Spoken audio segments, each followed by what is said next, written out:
Right, today we're going to talk a little bit about sharpening tools. As an apprentice, I was always told that sharp tools are a lot safer than blunt ones, because with blunt ones, especially blunt knives, you know, you have to hack away at things to get your knife to work. So nice sharp blades, absolutely essential, but there's a bit of a knack to it. So we'll go through the various types and how to do it. Right on cue. Hello Bella. Okay, right, we're going to start with knife sharpening. And for that I'm going to use, this is an oil stone that I've got under here. It's got two sides to it, so there's a coarse side for really blunt knives, or just to get a rough blade on, a rough edge on first, and then there's a fine side for finishing the blade off. And quite often you only need the fine side, don't need to do too much unless your knife's very blunt. You can get whetstones, which is just water. You just put a little bit of water on there to act as a lubricant, but this one uses just a little bit of light oil, like 3-in-1 oil. And there's a bit of a knack to it, in that the essential thing when you're sharpening is to keep the blade at the same angle. A knife point like this one, or a knife like this one, propagating knife, has got what they call a knife edge, appropriately, which is just a bevel on one side. Some knives and some tools have got a chisel edge, so they've got a bevel on both sides, so you actually have to sharpen both sides, but with this one it's just on one side only. And all you do, a little bit of oil on the stone, and so it's just a light 3-in-1 oil, and just make sure the oil's all coating the stone at first, and then that knife edge, the beveled edge, you put against the stone, and the essential thing is just to keep it at the right angle right the way along. So you just literally scrape the knife along, but keeping it at the right angle, at the same angle that was originally ground into the blade. And you shouldn't need to do it very much unless the knife's very, very blunt. What you will have to do once you've sharpened one side is just to take the burrs off of the other, and with that you just a few swipes across the stone, and that should be fine. If you've got curvy blades, this is a pruning knife, so you get a curved blade on a pruning knife, exactly the same.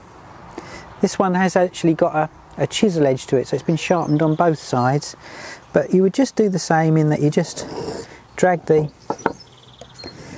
blade one side, keeping it at the right angle, the same angle all the time, and then flip it over and do the same on the other side.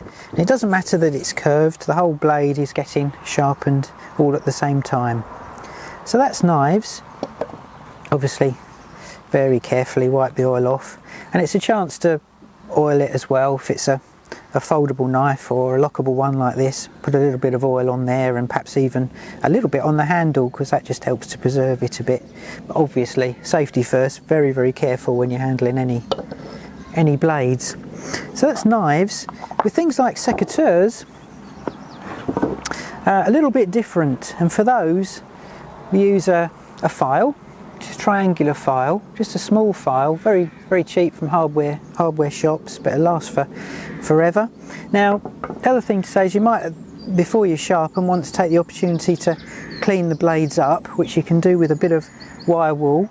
What I do, actually, I find that the cleaning, getting off the old sap and rust and that sort of thing, if they've got a bit grimy, there's a more dangerous bit than actually doing the sharpening, because if you start rubbing away with the wire wool, there's a chance you're going to slip and cut yourself. So if I'm cleaning blades, I tend to wear just a pair of light gloves, light gardening gloves, just to make it a little bit safer.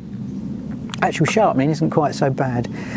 So sharpening the secateurs, you need a nice flat edge, doesn't matter if you've got a workbench or something like that, and all you do is keep it flat on the bench. Get your file, and again keeping it at the same angle as the blade, just go through right the way along the length of the blade and get a sharp edge.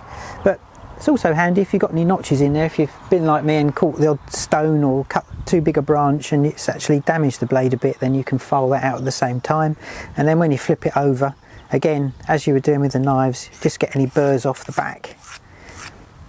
And that's job done. And using a file, it's quite good in that you don't have to then take the whole thing to pieces. Otherwise you have to take the secateurs to pieces and use a whetstone on them or an oil stone instead. So rather than having to take them all to bits, a file just gets over that problem and it's much quicker and easier. There are just a couple of quick other things. If you're not very good at sharpening knives, then you can buy these little gadgets now. Several companies do them. This one's from Blade Tech. I know Wilkinson Sword do them as well. And if you can't get the hang of the whetstone, you can't get the angle of the blade right to get a nice edge on it, and you can use these instead. Just got two pieces of metal in a V shape and you just drag the blade through it and that sharpens them. And you can get slightly bigger versions for bigger tools like this one. Same sort of thing, it's got a V shape in the end, and just drag that along and it will sharpen the blade. Anything bigger like shears, then you need a vise. Put one blade in the vise and use a file then to sharpen the blade in the same way as you would the secateurs.